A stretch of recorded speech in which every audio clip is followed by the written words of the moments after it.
squeezed into a cramped space. When the key dropped into a snowbank, he leaned over from the shoulders like a vulture and plunged his hand over and over, cursing and kicking until he came up with it and held it high. A prize won. "Oh, goody," my mother said. "Grab your things." The cabin was all but abandoned. White refrigerator, green oven, bare plank floors.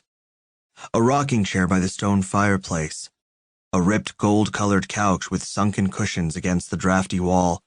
A table under the window with 3 mismatched chairs. A sorry-looking white-tail buck trophy hung next to a smallmouth bass, its skin-mounted fins brittle and broken. My father lowered his head sheepishly, like he'd betrayed a solemn blood oath. This was, after all, a hideout for men who left women and children behind. It was no one's home. He defended the cabin against my mother's scornful comments, said we'd have to make do unless she had a better idea. 4 cots bunked in the single bedroom were stained with seeped blood and mystery fluids. My mother refused to sleep on them. To be fair, she never did sleep much no matter where we lived. She could curl up on a couch or catnap in front of a fire if we had one. I'd seen her take a pillow and blanket and go to sleep on the kitchen floor between table and cabinets against a radiator that would hiss and bang all night long. Mostly, she said, she wanted to close her eyes last. My mother didn't like the woods either. Didn't trust them. From the moment we stepped foot in the cabin, she was restless and sulky. No television, no neighbors, no jukeboxes or pool tables, no bars that would let a woman bring her child and park him in a corner booth with a pop and a coloring book while she caroused a while. I'd outgrown that sort of tagging along by then, and felt trapped too, watching her pace the cabin, a panther planning her escape. Darkness settled her down. She would stare out the window at nothing. I caught her performing for her reflection, waning in the simmered light, releasing smoke from a straw-sized hole at the corner of her mouth, stroking her own dark hair.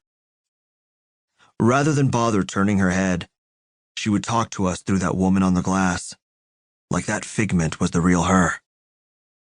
She'd hear a sound and make goggles of her eyes to try to see into the night. Or she'd investigate from the open doorway, letting the built-up heat escape over the threshold, which drove my father crazy since she'd complain again about the cold once the door was closed. My parents married young. She was 17 and he was 23. There was a baby, a girl called Daisy, who was born and died that same year. I came along soon after. When I was maybe 3 years old, my parents divorced. Over the years, they'd claim it was the divorce that was the mistake, not the marriage. They reconciled and remarried. I was their ring bearer and remember fishing my mother's own ring, the same one that had left a thin scar on the bridge of my father's nose when she'd wrenched it from her finger and flung it at him from a year before, out of my pants pocket, dropping nickels and gum wrappers in the process. My mother had giggled when I tried to put the ring on her finger instead of handing it to my father. "Guess I'm not needed here after all," my father had said. They no longer tried to shield me from their arguing like they did when I was little. Not that I hadn't witnessed their fuck or fight love my whole life.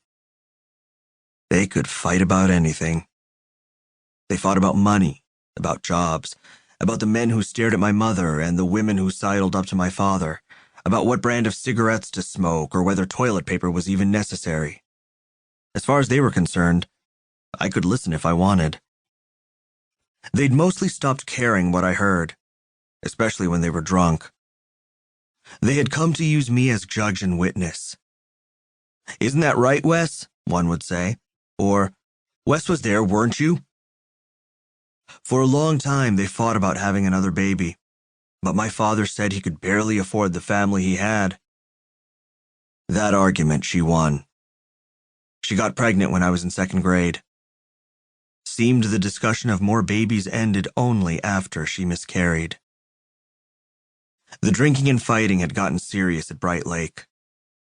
There was no sobering up for work because there was no work.